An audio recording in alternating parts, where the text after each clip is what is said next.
नमस्कार, मनी गुरु देख रहे हैं आप और आपके साथ मैं हूं स्मिता निशाल।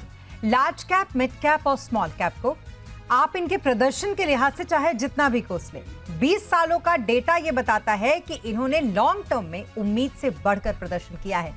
बाजार के उतार चढ़ाव में भी जो निवेशक इनमें बने रहे, उन्हें तीनों मार्केट कैप ने कभी निराश नहीं किया और साथ ही पोर्टफोलियो को डाइवर्सिफाई करने में भी काफी अव्वल रहे। इसलिए आज हम आपको बताएंगे कि क्या कहते हैं लार्ज कैप, मिड कैप और स्मॉल कैप के 20 साल के आंकड़े और आपके लिए ये कॉम्बिनेशन रहेगा कितना परफेक्ट। इस शो में हमारे साथ है कंप्लीट सर्कल कैपिटल के सीनियर पार्टनर विकास पुरी, साथ ही फिनवाइज की फाउंडर प्रतिभा गिरीश भी इस वक्त हमारे साथ हैं। आप दोनों का बहुत स्वागत है हमारे साथ इस शो पर।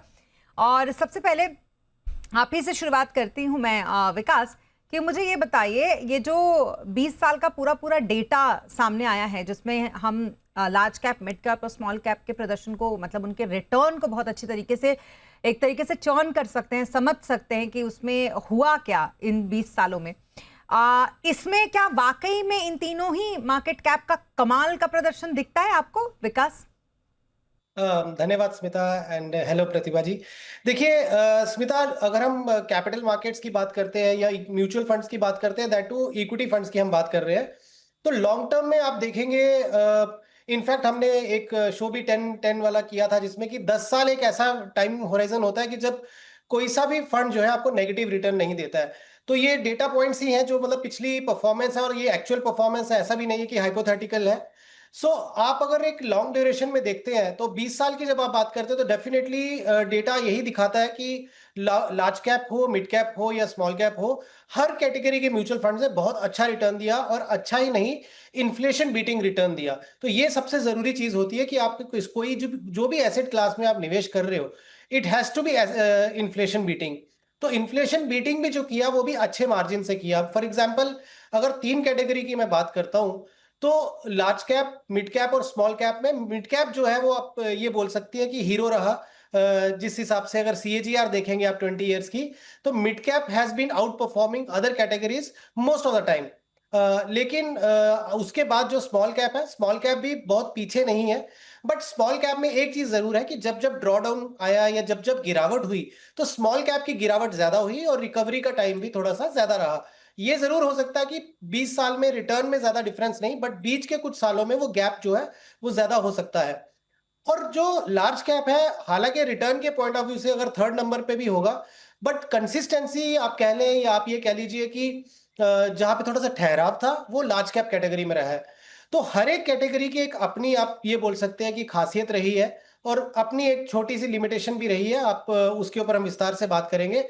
बट रिटर्न पर्सपेक्टिव में अगर मैं बात करूं तो 2009 में अगर आप देखेंगी तो लार्ज कैप का 84% के ऊपर का रिटर्न आया है, मिड कैप का 113% के ऊपर एंड स्मॉल कैप का 117-18% के आसपास। तो आप देखिए बम्पर रिटर्न आया है जिसमें small cap has been the winner. But आप 2014 में देखें, इसी हिसाब से लगभग 35% का लार्ज कैप का रिटर्न है, 62% के ऊपर जो है मिड कैप का है और 71% का जो है स्मॉल कैप का है। थोड़े 1-2 साल का और अगर मैं जल्दी से आपको डेटा बता दूं तो 2023 में अगर आप देखेंगे तो 20% के ऊपर का रिटर्न जो है लार्ज कैप का रहा और 45% जो आपका मिड कैप का रहा, 50% आपका स्मॉल कैप का रहा। एंड 2024 ज्यादा दूर नहीं है, 2 साल पीछे की ही अगर आप डेटा देखें उसमें भी 13% जो है लार्ज कैप ने दिया, 24.5% जो है मिड कैप ने दिया और 27.2% स्मॉल कैप ने दिया। तो आप ये अलग अलग जो टाइम होराइजन हमने बोला, इसका जो हम ये कह सकते हैं कि इन्वेस्टर्स के लिए कॉन्फिडेंस ये हो जाता है कि लॉन्ग टर्म के लिए अगर आप निवेश करते हैं तो आप अच्छे ही रिटर्न्स की उम्मीद कर सकते हैं। जी हाँ, लेकिन ऐसा नहीं है कि इन 20 सालों में सिर्फ अच्छा ही रिटर्न दिखा। जो अच्छा रिटर्न दिखा वो तो हम आपको दिखा ही रहे थे। लेकिन अब प्रतिभा, सबसे पहले तो आपसे भी मैं यही ओपिनियन लेना चाहूंगी कि क्या वाकई 20 सालों का जो हमने देखा है, एक तो सबसे पहली बात ये हो जाती है कि जब 20 साल की बात आती है तो लोग ये सोचते हैं कि ये तो बहुत लंबा टाइम है। इसका मतलब ये है कि अगर हमको स्मॉल कैप, मिड कैप और लार्ज कैप में एक्सपोजर रखना है तो ये सोच के रखें कि फिर वो रिटायरमेंट वाले हमारे फंड में कहीं ना चला जाए।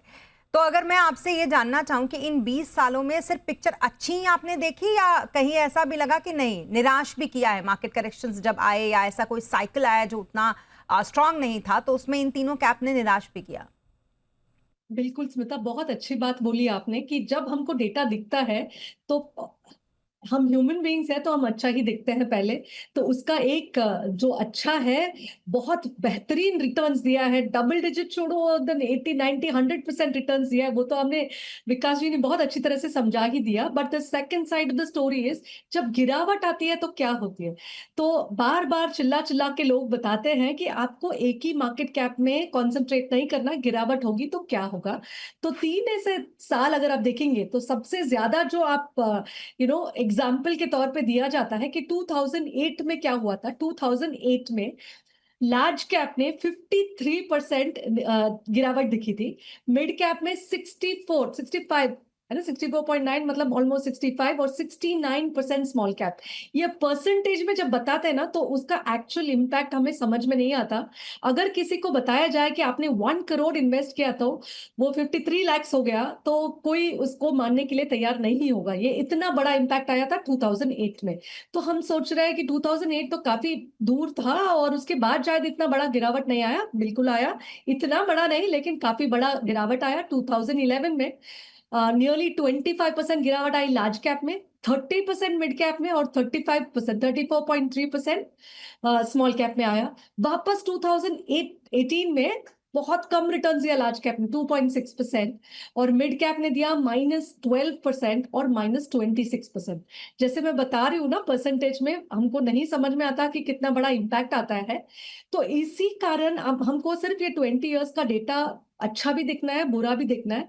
जब गिरावट आती है, क्या आप बने रहेंगे? 20 इयर्स का डेटा, जो ये बुकिश एक डिस्कशन हो जाता है कि आपने डाल दिया 2006 बिगिनिंग में और बाद में आपने पलट के ही नहीं देखा, 20 साल बाद देख रहे हैं, तो अच्छा सा रिटर्न तो मिला है आपको। लेकिन एज ह्यूमन बीइंग्स हम तो अपना हार्ड अर्न मनी डालते हैं, तो डेफिनेटली रिटर्न देखते हैं। ये टाइमिंग में अगर आपने देखा होता क्या 2008 में कि आपका पैसा 50% कम हो गया, क्या आप बने रह सकते थे? क्या 65% गिरने के बावजूद आप स्मॉल कैप में रह सकते हैं? ये क्वेश्चन आंसर करना बहुत जरूरी है, और डेटा से ये इंसाइट जरूर लेना है कि जब गिरता है तो मिड कैप और स्मॉल कैप डेफिनेटली ज्यादा गिरता है। जब ज्यादा गिरता है तो ऊपर आने में उतना ही टाइम लेता है, क्योंकि ज्यादा उसको रिटर्न देना है ताकि वो रिकवर कर पाए। बिल्कुल। तो ये जो डेटा है जो लगातार हम आपको दिखा रहे हैं, अब एक बार तेजी का भी डेटा फिर से दिखा देते हैं। इसमें दरअसल ऐसा नहीं है कि हर बार मार्केट अच्छा ही रहा। कई सारे क्राइसिस जो हैं वो मार्केट ने देखे, जिसमें कोविड क्राइसिस है, फाइनेंशियल क्राइसिस है। उसके बाद भी मार्केट में बने रहे जो निवेशक थे, जिन्होंने large cap, mid cap, small cap अपने पोर्टफोलियो में बनाए रखा लगभग 20 सालों तक या 15 सालों तक या 10 सालों तक, तो उन्हें मुनाफा दिखा। अब मुझे एक बात बताइए, ये तो रही कहीं ना कहीं 20 सालों तक इन डेटा की बातें, विकास, जो अब तक हम समझ रहे थे। अब जो ये डेटा है, इससे हम क्या समझे? मतलब आज के इन्वेस्टर्स, मान लीजिए जिनके पोर्टफोलियो में नहीं है exposure large cap, mid cap, small cap का, या इनमें से किसी एक का ही है या दो का ही है, वो क्या समझे? अब यहां से क्या उसके लिए टेक अवे है आपकी तरफ से? देखिए, एक चीज तो बहुत क्लियर है स्मिता की, आपको मार्केट में अच्छे दिन भी दिखेंगे, आपको मार्केट में खराब दिन भी दिखेंगे।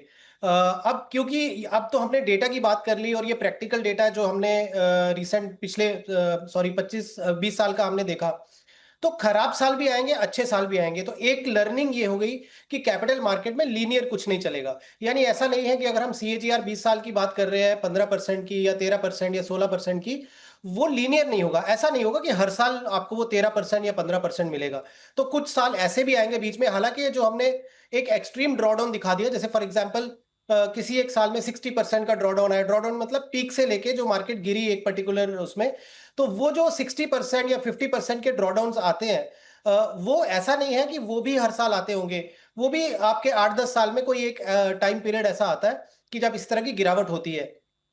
अब इसमें लर्निंग ये है कि अगर आप जिस तरह की गिरावट आती है, अगर आपका लॉन्ग टर्म का होराइजन है, हम लॉन्ग टर्म इसीलिए बोलते हैं कि आपके जो अपसाइड या डाउनसाइड का साइकिल है आपको पूरा कंप्लीट हो जाए, तो आपको एक एवरेज रिटर्न मिल जाए जो पोर्टफोलियो को एटलीस्ट एक अच्छी रिटर्न के साथ आप जो है एग्जिट कर पाए।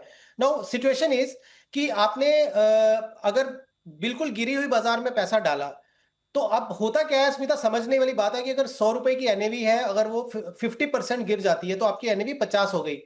लेकिन उसी एनएवी को जब रिकवर होना है वापस, तो वो 50 को जब 100 होना है, तो वहां उसको 100% ग्रोथ चाहिए, राइट? तो कई बार ये डेटा जो होते हैं, हम ये भी कह सकते हैं कि हाँ 100% की रिटर्न आ गई या 117% की रिटर्न आ गई। लेकिन वो रिटर्न अगर ड्रॉडाउन के बाद आई, यानी कि मार्केट की गिरावट हुई उसके बाद वो रिकवरी हुई, तो उस समय ये अगर डेटा दिख रहा है, तो इट इज डेफिनेटली एनकरेजिंग कि बाजार जब टूटता है उसके बाद बाजार रिकवरी भी करता है और फिर इस तरह की जो रिटर्न आती है ताकि वो पोर्टफोलियो रिकवर हो। और ये भी हमने डेटा देखा स्मिता कि जब कई बार ड्रॉडाउन आता है यानी कि बाजार बहुत जोर से गिरा है तो 4 से 5 साल या 6 साल भी लग जाते हैं अपनी प्रीवियस हाई एनएवी को कवर करने के लिए। बट एक चीज और भी है कि 2020-21 के बाद जिस तरीके से आप देखेंगे रिटेल निवेशक आए हैं, जिस तरीके से डीमैट अकाउंट बढ़े हैं, जिस तरीके से कैपिटल मार्केट्स और म्यूचुअल फंड की इंडस्ट्री बढ़ी है, ऑब्वियसली हमें पुराने डेटा को बिल्कुल बेसिस नहीं मान लेना चाहिए क्योंकि आपको एक नए ट्रेंड दिखेंगे, नया तरीका भी दिखेगा कि किस तरीके से ड्रॉडाउन हुए, किस तरीके से रिकवरीज आई हैं। तो दो चीजें अब यहां से मैं समअप करूंगा कि एक कि ये एक्सपेक्ट मत करिए कि हर साल आपका पैसा बढ़ेगा, ये भी एक्सपेक्ट मत करिए कि अगर बाजार गिर गया, अगर आपने पिछले 2 साल में निवेश करना शुरू किया है और आपका एक्सपीरियंस अच्छा नहीं है तो ऐसा नहीं है कि इटर्निटी के लिए आपका ये खराब ही चलेगा। बाजार साइकिल फिर पलटेगा, फिर से आपकी रिटर्न जो होगी वो जनरेट होगी। और तीसरा ये बोलूंगा कि अगर पोर्टफोलियो आप बना रहे हैं तो केवल ये देखिए कि स्मॉल कैप ने सबसे अच्छा रिटर्न दे दिया या मिड कैप ने सबसे अच्छा रिटर्न दे दिया तो वही दो कैटेगरीज में मैं निवेश कर लूं और मैं लार्ज कैप को छोड़ दूं।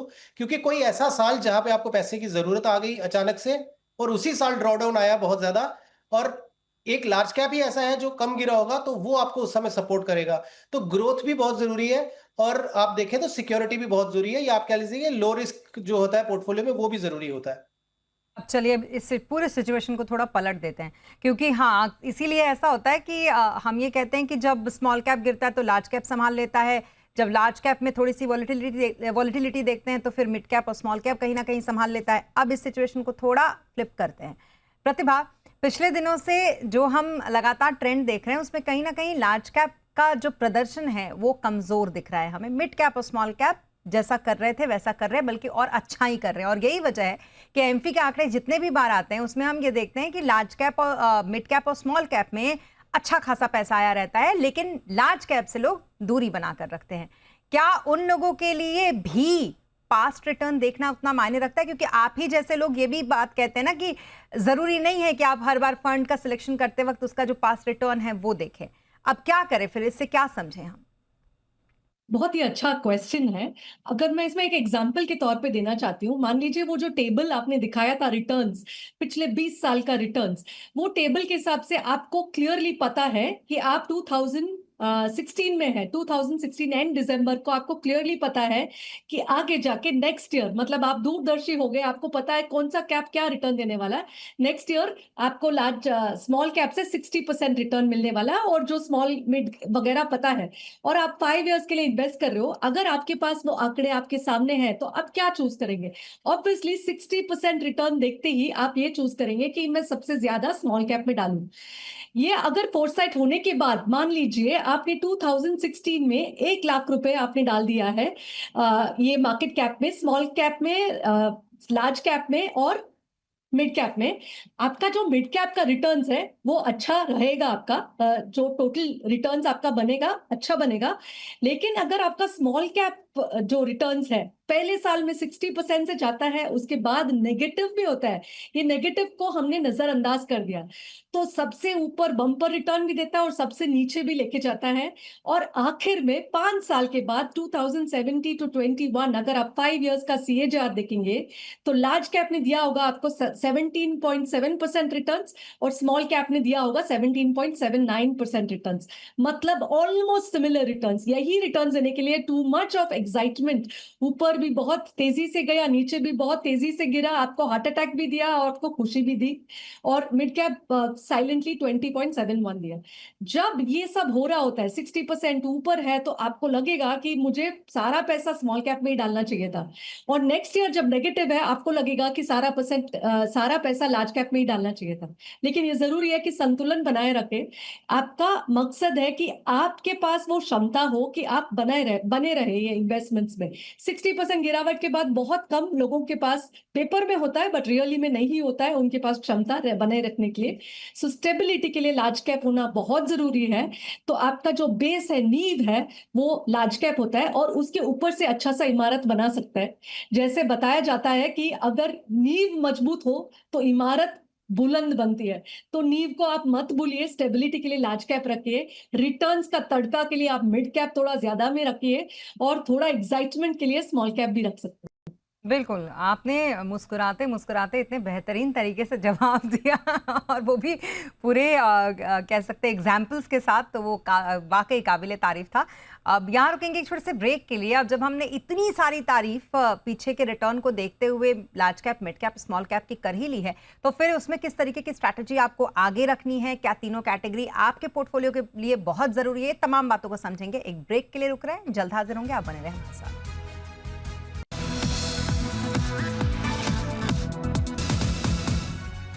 और ब्रेक के बाद एक बार फिर आपका स्वागत है। लार्ज कैप, मिड कैप और स्मॉल कैप का परफेक्ट ब्लेंड आपके पोर्टफोलियो में किस तरीके से होना चाहिए और क्यों होना चाहिए, क्योंकि 20 साल का जो डेटा है वो कितना फेवरेबल है इन तीनों ही मार्केट कैप का के तरफ। ये तमाम बातें हैं जिस पर हम कर रहे हैं बातचीत। हमारे साथ प्रतिभा गिरीश और विकास पुरी लगातार बने हुए हैं। और विकास, आपके पास मैं आती हूँ बिना वक्त गंवाए। मैं आपसे ये समझना चाहूंगी कि क्या लार्ज कैप, मिड कैप और स्मॉल कैप, इन तीनों का कॉम्बिनेशन पोर्टफोलियो में रखना जरूरी है? बिल्कुल स्मिता, होना चाहिए, बिकॉज ऐसे प्रतिभा जी ने बोला भी है कि जरूरी नहीं होता है कि आपकी एक ही मार्केट कैप जो है वही हमेशा consistently through out the tenure perform करेगी। तो आपको एक तो तीनों का जो है वो अगर कॉम्बिनेशन रहेगा तो वो बेस्ट है। क्योंकि देखिए वो बड़े अच्छे से उन्होंने एग्जांपल भी दी कि इमारत अगर आपकी नींव अच्छी है और फिर बुलंद होगी। और होता क्या है कि अगर आपका जो लार्ज कैप जो पार्ट है आपके पोर्टफोलियो का, वो अगर लेस वोलेटाइल है, तो आपको ये मालूम है कि मेरे कोर पोर्टफोलियो में अगर कहीं से भी जरूरत पड़ती है पोर्टफोलियो में से पैसा निकालने की, तो अगर परिस्थितियां विपरीत है, उस समय मार्केट उतनी अच्छी नहीं है, तो एटलीस्ट ये वाला जो पोर्शन है मेरे पोर्टफोलियो का, वो मैं कम लॉस में, या ये कह लीजिए कि लेस वॉलेटिलिटी के हिसाब से मैं वहां से निकाल सकती हूँ। लेकिन अगर आप ये मान लीजिए कि आपने केवल एक ही मार्केट कैप रख ली, तो कॉन्सेंट्रेशन रिस्क जिसको हम बोलते हैं वो हो जाता है पोर्टफोलियो में। तो तीनों का अगर ब्लेंड हो तो बहुत अच्छा है। हालांकि उसमें एक चीज जरूर है कि हर एक निवेशक का अपना अपना रिस्क एपिटाइट, अपने गोल्स होते हैं। उसके हिसाब से वो हो सकता है एलोकेशन ऊपर नीचे हो जाए कि क्या परसेंटेज लार्ज कैप को देनी है, क्या परसेंटेज मिड को देनी है और क्या स्मॉल को देनी है। बट तीनों रहेंगे अगर आपको, तो एक ग्रोथ मिलेगी। अब देखिए, अगर आप देखें, जो बहुत सारे आज से 10 साल 15 साल पहले जो मिड कैप कंपनीज थी, वो आज कुछ लार्ज कैप में आ चुकी हैं, या almost close to the large कैपिश। तो अब ऐसा भी होता है कि आपको अगर पोर्टफोलियो में ग्रोथ चाहिए उन कंपनीज की जो हाई ग्रोथ वाली हैं, लेकिन उनके अंदर अब एक डेप्थ भी हो चुकी है, या वो एक ऐसी स्टेज पार कर चुकी हैं जहां पे रिस्क कम है, थोड़ी सी हाई ग्रोथ है। तो कहीं ना कहीं वो जो आप देखेंगे मिड कैप जो स्पेस होता है, वो उसमें फिट बैठता है कि ग्रोथ भी है और थोड़ा स्मॉल कैप के सामने लेस रिस्की हो जाता है। अब स्मॉल कैप में क्या है कि रिस्क थोड़ा ज्यादा रहेगा, बट रिटर्न भी थोड़ी सी हाई हो सकती है। और लार्ज कैप वाला जो है स्टेबिलिटी देता है। तो ये तीनों का अगर समावेश होगा, तो ये बहुत अच्छा है कि आप अपने पोर्टफोलियो में या तो आप प्योर एक large cap, mid cap, small cap ले लीजिए, या फिर देर आर ऑप्शंस कि जहां पे आपको एक ही फंड में लार्ज कैप, मिड कैप और स्मॉल कैप का कॉम्बिनेशन मिल जाए। अच्छा, मतलब जिनको नहीं पता प्रतिभा, उनके लिए मुझे एक बात बताइए। जैसा कि अभी अपने बातों के अंत में कह रहे थे विकास की ऐसा भी फंड आप ले सकते हैं जिसमें कि इन तीनों ही फंड्स का एलोकेशन मिल जाए। तो लार्ज कैप, मिड कैप और स्मॉल कैप फंड का आपके हिसाब से विकल्प कौन कौन से सबसे सूटेबल हो सकते हैं? कंजर्वेटिव इन्वेस्टर के लिए फ्लेक्सी कैप होगा, क्योंकि ज्यादा तक उसमें लार्ज, मिड और स्मॉल तीनों रह सकते हैं। लेकिन ज्यादा तक फंड्स जैसे चलाते हैं तो लार्ज कैप का ज्यादा मिश्रण होता है और मिड और स्मॉल उतना नहीं होता। लेकिन थोड़ा उसी में एक्सपीरियंस और एग्रेसिव इन्वेस्टर्स है, उनको चाहिए कि उनको तीनों मार्केट कैप का बराबर से एलोकेशन हो, और उसमें बेचना, खरीदना, टैक्स, एग्जिट लोड, ये सब का ध्यान नहीं रखना पड़े, और समय अवधि भी अच्छा है उनके उनके पास। तो I think multi cap funds जो है वो बहुत अच्छा एक विकल्प है, क्योंकि उसमें कंपल्सरीली 25% लार्ज कैप में होगा, 25% मिड में होगा, 25% स्मॉल में होगा। और मान लीजिए आप 3 या 5 साल का टाइम फ्रेम लेके जाते हैं, तो अगर गिरावट होगी भी तो वो रिकवर हो जाएगी, और बाकी का जो 25% है वो फंड मैनेजर डिस्क्रिशन है। तो ये बहुत अच्छा कैटेगरी है, flexi cap and multi cap. और मेरा मानना है कि अब कोई इन्वेस्टर को अपने आप चूज करने से बेहतर है कि फंड मैनेजर के हाथ में दे दो। एक तो वो रोज देखते रहते हैं कि कौन सा मार्केट कैप किस तरफ मुड़ रहा है और कहाँ पे इन्वेस्ट करना चाहिए। नंबर 2, आपका जो कॉस्ट होता है, जो टैक्सेस का, एग्जिट लोड का, और डिसीजन जो होता है कि आप कब निकालना है, कब एंटर करना है, कौन से निकालना है, कौन से एंटर करना है, जितना डिसीजन कम हो आपके लिए उतना बेहतर रिटर्न आपको मिलेगा। क्योंकि एक बार विड्रॉ करने के बाद हमने कई सारे इन्वेस्टर्स का ये भी दिखा, अचानक कोई एक्सपेंस आ जाता है और वो री इन्वेस्टमेंट रह जाता है।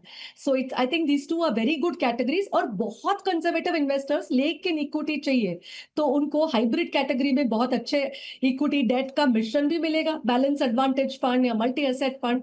मेरे हिसाब से कोई भी पोर्टफोलियो बना रहा है तो flexi cap, multi asset and back, ये चारों फंड रहना बहुत जरूरी है। चलिए, और जो एलोकेशन की स्ट्रैटेजी है विकास, वो किस तरीके की रखेंगे इन तीनों ही मार्केट कैप के साथ? देखिए, अगेन कैटेगरी में 3 तरह के हम निवेशक ले लेते हैं। एक हो गया कंजर्वेटिव। तो अगर कंजर्वेटिव इन्वेस्टर्स हैं तो ऑब्वियसली उनको लार्ज कैप जो है एलोकेशन ज्यादा रखनी चाहिए। तो इन दैट सिनेरियो आप 60 to 70% आप लार्ज कैप में निवेश कर सकते हैं, और मिड कैप में आप 45 to 55%, एंड रिमेनिंग जो है सॉरी मॉडरेट जो निवेशक है वो 45 to 55% रख सकते हैं लार्ज कैप का अपने पोर्टफोलियो में। और अगर अग्रेसिव इन्वेस्टर है तो उनको अपना लार्ज कैप का कंपोनेंट जो है 30 to 40% रख सकते हैं, अगर वो इस तरीके के अपने एलोकेशन चाहते हैं। बट अगर हम एक नॉच ऊपर चले जाएं कि अगर मिड कैप कैटेगरी के निवेशक हैं जो मिड कैप पे ज्यादा फोकस रखना चाहते हैं, तो इस केस में जो कंजर्वेटिव निवेशक है हमने, क्योंकि वो 20 to 30% के ऊपर उनको नहीं जाना चाहिए मिड कैप में, लेकिन मॉडरेट वाले जो होंगे वो 30 to 40% रख सकते हैं, लेकिन अग्रेसिव वाले जो है 35 to 45% अपने पोर्टफोलियो में मिड कैप का एक्सपोजर रख सकते हैं। रही स्मॉल कैप की बात, तो आइडियली कंजर्वेटिव जो निवेशक है स्मिता, उनको तो स्मॉल कैप डायरेक्टली नहीं लेना चाहिए। मे बी फ्लेक्सी कैप या मल्टी कैप के थ्रू फिर भी थोड़ा बहुत एक्सपोजर ले तो ले सकते हैं पैसिवली। हाउएवर अप टू 10% जो है वो एक जो है स्मॉल कैप का एक्सपोजर लिया जा सकता है। बट कंजर्वेटिव मॉडरेट जो निवेशक होंगे वो जो है 10 to 20% तक अपना जो है मिड कैप का एक्सपोजर कर सकते हैं, बट एग्रेसिव वाले जो है 20 to 30% तक जा सकते हैं। तो इस तरीके से वो अपना एक अगर क्लियर डेफिनेशन होगा कि मैं लार्ज कैप, मैं कंजर्वेटिव इन्वेस्टर हूं, मैं मॉडरेट हूं, या मैं एग्रेसिव हूं in terms of risk appetite, और प्लस इसमें टाइम होराइजन भी देखना बहुत जरूरी है, उसको देखते हुए इस तरीके से ये एलोकेशंस कर लेनी चाहिए। अब लास्टली एक क्वेश्चन प्रतिभा आपसे मेरा, जिस पर हमने इस शो की शुरुआत की थी। तो अगर मैं 2018 में स्मॉल कैप का देखती हूँ प्रदर्शन, तो वहाँ पर स्मॉल कैप का प्रदर्शन थोड़ा सा कमज़ोर दिखता है, लेकिन तब जिसके पोर्टफोलियो में उस वक्त लार्ज कैप था उसने उसको संभाल लिया क्योंकि उसका रिटर्न उस वक्त अच्छा था। सिमिलरली 2024 की अगर हम बात करते हैं तो वहाँ पर लार्ज कैप से 2 गुना ज़्यादा रिटर्न दिया स्मॉल कैप ने। यानी कि जिस किसी ने भी इस टाइम पीरियड के दौरान, इस टाइम होराइजन के दौरान अपने पोर्टफोलियो में large cap, mid cap, small cap रखा होगा, एक परफेक्ट बैलेंस उसके पोर्टफोलियो में बनता रहा होगा, इसलिए अच्छा रिटर्न उनको मिला होगा। क्या जरूरी है कि आगे भी हम इस परफेक्ट बैलेंस को बनाए रखें अपने पोर्टफोलियो में? ज्यादा तो लोग समझते हैं उनका जो रिटर्न्स है उसका बहुत अहम हिस्सा है कि आप कौन सा फंड को चूज करते हो, कहाँ कौन सा फंड में इन्वेस्ट करते हो, तो उसी के पीछे लगे रहता है और सिर्फ एक ही पहलू देखते हैं, वो एक फंड का रिटर्न्स, रिस्क नहीं देखते। तो ये बहुत इंपॉर्टेंट है जो आपने बताया कि एसेट एलोकेशन के साथ मार्केट कैप एलोकेशन का भी उतना ही अहम हिस्सा बनता है कि आप एक तय कर लो कि लार्ज कैप इतना रखना है, मिड कैप, स्मॉल कैप। और ये जो ग्रीड और फियर साइकिल वो हम सब गुजरते हैं, भले ही बहुत ही अच्छा रिटर्न्स क्यों ना मिला हो, आप री बैलेंस जरूर करें। ये बहुत इंपॉर्टेंट है और वेल्थ बिल्डिंग का सबसे बड़ा एक हिस्सा होता है एसेट एलोकेशन का। और एसेट एलोकेशन के अंदर, इक्विटी के अंदर मार्केट कैप एलोकेशन। तो अगर आप देखेंगे रिटर्न्स में भी बहुत अच्छा प्रदर्शन के बाद अक्सर ऐसा होता है कि नेगेटिव रिटर्न्स आया है और नेगेटिव के बाद पॉजिटिव रिटर्न्स आता है। लेकिन हमारा जो हम जो देखते हैं इन्वेस्टर्स, तभी वो मार्केट कैप में लॉक इन करते हैं जब उसका रिटर्न ऑलरेडी अच्छा हो चुका है। जो ऑलरेडी अच्छा हो चुका है वो मीन रिवर्ट करेगा। कोई ऐसा टाइम पे नहीं आता, जैसे लार्ज कैप आज की तारीख में अच्छा प्रदर्शन नहीं किया तो सब दूर भाग रहे, आप ही ने बताया था। लेकिन वो शायद मार्केट कैप अच्छा है कि आगे जाके वो मीन रिवर्ट होके उसमें बेहतर रिटर्न मिल सकता है। तो ये एसेट एलोकेशन और market cap diversification is very very important. बिल्कुल, और आप दोनों ने उसको बहुत अच्छी तरीके से समझाया भी, पूरा डेटा एनालिसिस के साथ। Thank you so much. इसी के साथ विकास हमारे साथ इस शो पर शामिल होने के लिए, प्रतिभा थैंक यू सो मच हमारे साथ इस शो पर शामिल होने के लिए। और इसी के साथ इस बुलेटिन में फिलहाल इतना ही। आप बने रहें जी बिजनेस के साथ। नमस्कार।